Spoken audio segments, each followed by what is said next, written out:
हमारे साथ जुड़े रहने के लिए हमारे YouTube चैनल को सब्सक्राइब करें।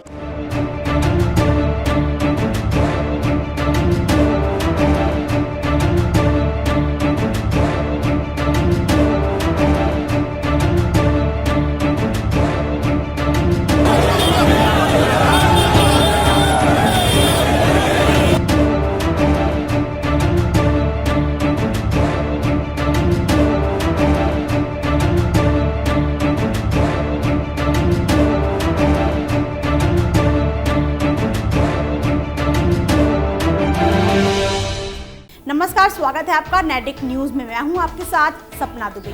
देश में दिन प्रतिदिन धर्म से जुड़े विवाद देखने को मिल रहे हैं। जहां सालों पुराना अयोध्या राम मंदिर मसला अभी तक सुलझा नहीं है, वहीं पर रोजाना कोई न कोई धार्मिक विवाद सामने आ ही जाता है।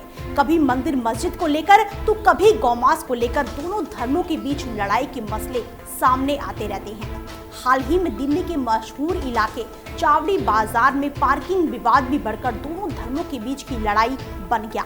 एक छोटी सी पार्किंग की लड़ाई इतना बड़ा रूप ले लेगी, शायद ही किसी ने सोचा होगा। इस घटना ने दिल्ली के साथ साथ पूरे देश को ही हिला दिया है।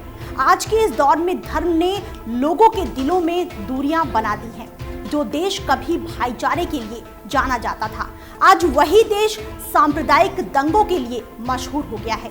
देश की ऐसी हालत हो चुकी है कि आज हर मुद्दा धर्म से जुड़ जाता है। लड़ाई चाहे किसी भी बात पर हो, लेकिन खत्म वो धर्म पर ही होती है। दो धर्म विशेष के बीच मानो एक लाइन खींच चुकी है जो उन्हें मिलने नहीं दे रही है। जानकारी के मुताबिक दिल्ली का वो इलाका जहां सालों से दो समुदाय के लोग मिलकर भाईचारे के साथ रह रहे हैं, वहीं पर एक पार्किंग की लड़ाई सांप्रदायिक रूप ले लेती है, जिसके बाद ही पूरे इलाके में तनाव का माहौल बन गया था।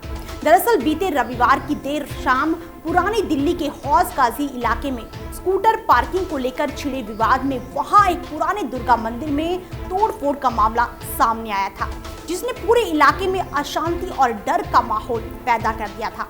दोनों धर्मों के बीच हुई झड़प के बाद इलाके में शांति बहाल करने के लिए पुलिस बल भी तैनात किया गया था।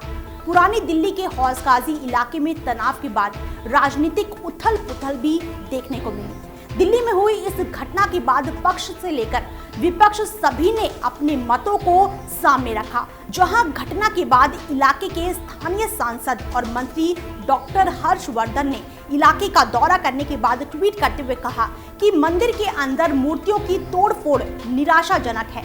इसी के साथ उन्होंने कहा कि इस घटना के दोषियों को बख्शा नहीं जाएगा।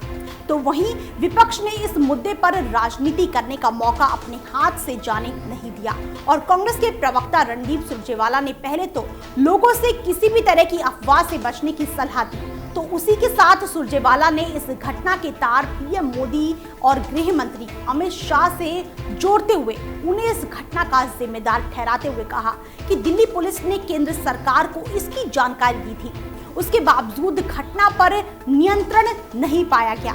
दिल्ली की सत्ता पर काबिज आम आदमी पार्टी ने भी पुरानी दिल्ली की इस घटना के बाद लोगों को अफवाह से दूर रहने की सलाह दी। तो वहीं दिल्ली के उप मुख्यमंत्री मनीष सिसोदिया ने इस मामले को देखते हुए कहा कि ये हमारी साझी विरासत है, आपसी प्यार भाईचारे का इम्तिहान है।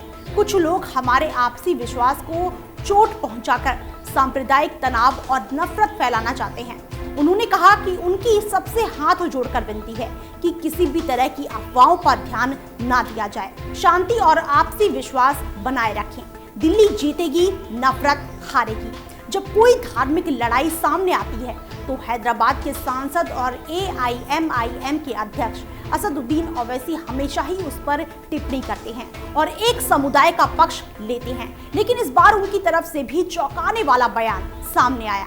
असदुद्दीन ओवैसी ने दिल्ली में मंदिर पर हमले की निंदा करते हुए कहा कि ये घटना बेहद शर्मनाक है। घटना के आरोपियों के खिलाफ समयबद्ध तरीके से मुकदमा चलाया जाना चाहिए और उन्हें दोषी ठहराया जाए। नेताओं की इस घटना पर राजनीतिक बयान के परे पुरानी दिल्ली के उस इलाके में दो विशेष समुदाय के लोग ने इस घटना के बाद भी अपने भाईचारे और इंसानियत की मिसाल कायम की है। दरअसल घटना के बाद इलाके को सामान्य करने के लिए मंगलवार को स्थानीय थाने में अमन कमेटी की बैठक बैठी थी। जिसमें दोनों समुदाय के प्रतिनिधि तारा चंद्र सक्सेना और जमशेद अली सिद्दीकी शामिल हुए थे, जिसमें जमशेद अली सिद्दीकी ने कहा कि अमन कमेटी मंदिर को दोबारा मरम्मत कराएगी। आपको बता दें कि 3 जुलाई यानी बुधवार से उसी दुर्गा मंदिर में आरती शुरू हो गई है। साथ ही पंडितों ने मंदिर में मंत्रोच्चारण किया। इस दौरान कई भक्तजन भी मंदिर में मौजूद रहे। फिलहाल इस मामले में 3 लोगों के खिलाफ FIR दर्ज हुई है और 2 आरोपियों को गिरफ्तार किया गया है, जिसमें एक नाबालिग को भी गिरफ्तार किया गया है। इस खबर से जुड़ी कोई भी जानकारी नेडिक न्यूज अपनी तरफ से नहीं दे रहा है।